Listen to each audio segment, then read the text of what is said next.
नमस्कार दोस्तों, ये कहानी शुरू होती है एक साधु महाराज से जो एक जंगल में रहते थे। बहुत समय पहले की बात है। एक साधु महाराज एक जंगल में रहते थे। उस जंगल के पास में ही एक गांव था। उस गांव में जाकर के वो अपने खाने का इंतजाम कर लिया करते थे और वापस आकर के उसी जंगल में एक पेड़ के नीचे उन्होंने अपना बसेरा बना लिया था। वहीं पर रात गुजारा करते थे और वहीं पर रहा करते थे। जब भी खाने के लिए उन्हें कहीं जाना होता था तो वो उसी गांव में चले जाते थे और खाने का इंतजाम करके फिर वापस आ जाते थे। समय बीतता गया दोस्तों। एक दिन वो साधु महाराज एक गांव से निकल कर के जा रहे थे तो चलते चलते उन्होंने रास्ते के किनारे एक किसान को अपने खेत में काम करते हुए देखा। वो किसान अपने गेहूं की फसल को कटने के बाद में इकट्ठा कर रहा था, जो कि एक मशीन से उसका गेहूं और भूसा अलग कर सके।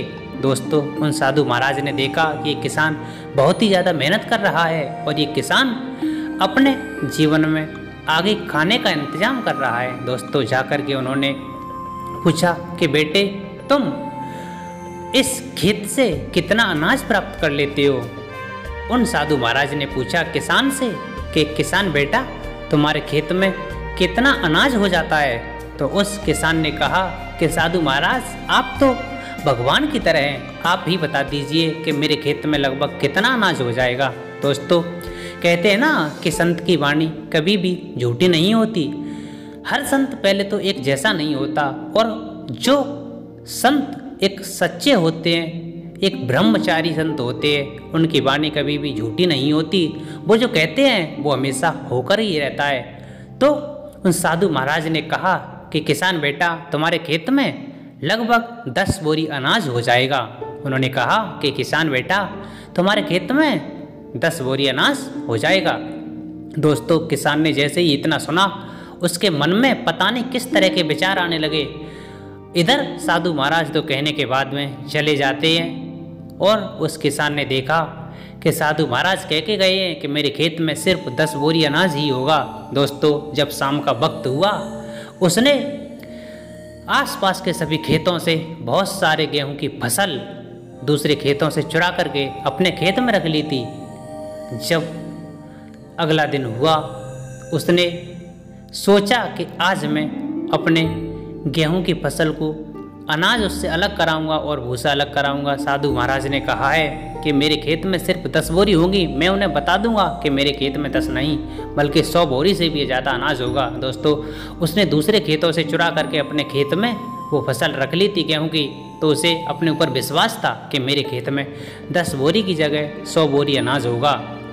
लेकिन जो लिखा है तुम्हारे भाग्य में, जो तुम्हारी किस्मत में है, वो हमेशा होकर के ही रहेगा, चाहे कितना भी कुछ कर लो। दोस्तों, समय बीता और उसने जैसे ही गेहूं को अलग करने वाली मशीन लगाई तो उसने देखा अंत में कि उसके खेत में सिर्फ और सिर्फ 10 बोरी ही अनाज हुआ था।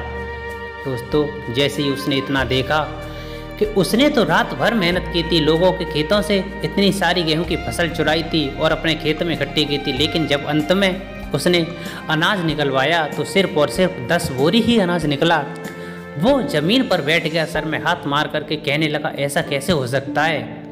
मैंने ऐसी क्या गलती की? मैंने तो लोगों के खेतों से चुरा करके अनाज इकट्ठा किया था, लेकिन अंत में ये सिर्फ 10 बोरी ही अनाज क्यों निकला? उसी समय उस रास्ते से साधु महाराज वही आ रहे थे लौट के। दोस्तों, उन्होंने देखा कि वो किसान अपने मन में कुछ विचार लिए हुए बैठा है और शांति से बैठा हुआ था, सर को नीचे झुकाए हुए। साधु महाराज पहुंच जाते पास में, कहने लगे, बेटा क्या हुआ? तुम्हारे खेत में कितना अनाज निकला है? तो उसने कहा, साधु महाराज, मेरे खेत में सिर्फ 10 बोरी ही अनाज निकला है। मुझसे बहुत बड़ी गलती हो गई, मैंने बहुत बड़ी गलती की है, मुझे माफ़ कर दो साधु महाराज। मैं कभी भी अपने जीवन में ऐसा नहीं करूँगा। वो कहने लगे, बेटा मुझे पता है कि तूने दूसरों के खेतों से चुरा करके फसल रखी अपने खेत में, लेकिन तुझे जितना मिलना था उन्होंने कहा कि तुझे जितना मिलना था उतना ही मिलेगा, चाहे तू कितना भी कुछ कर ले, चाहे कितनी भी किसी की फसल चुरा ले। जिसके खेत से तूने चुराया था वो अनाज, वो उन्हीं के खेत में पहुंच गया। जिनका है वो उन्हीं का रहेगा, तू चाहे कितना भी कुछ कर ले। दोस्तों, साधु महाराज की इतनी बातें सुन करके वो किसान उनके पैरों में गिर जाता है और कहने लगा, प्रभु मुझे माफ़ कर दो, मैं ऐसा कभी भी नहीं करूँगा अपने जीवन में, अपनी ज़िंदगी में कभी भी किसी के साथ में गलत नहीं करूँगा, कभी किसी के साथ में छल कपट नहीं करूँगा, कभी किसी की चोरी नहीं करूँगा। साधु महाराज कहने लगे, ठीक है बेटा, मैंने तेरी परीक्षा ली थी और मैं यही सोचना चाहता था कि तू क्या करेगा, लेकिन अपने जीवन में कभी भी किसी के साथ में गलत मत करना। दोस्तों, हमें इस कहानी से यही शिक्षा मिलती है कि हम चाहे किसी के साथ में कितना भी गलत कर लें, हम चाहे किसी की कितनी भी चोरी कर लें, लेकिन हमारे किस्मत में, हमारे भाग्य में जो है हमें उतना ही मिलेगा, उससे ज़्यादा नहीं मिलेगा।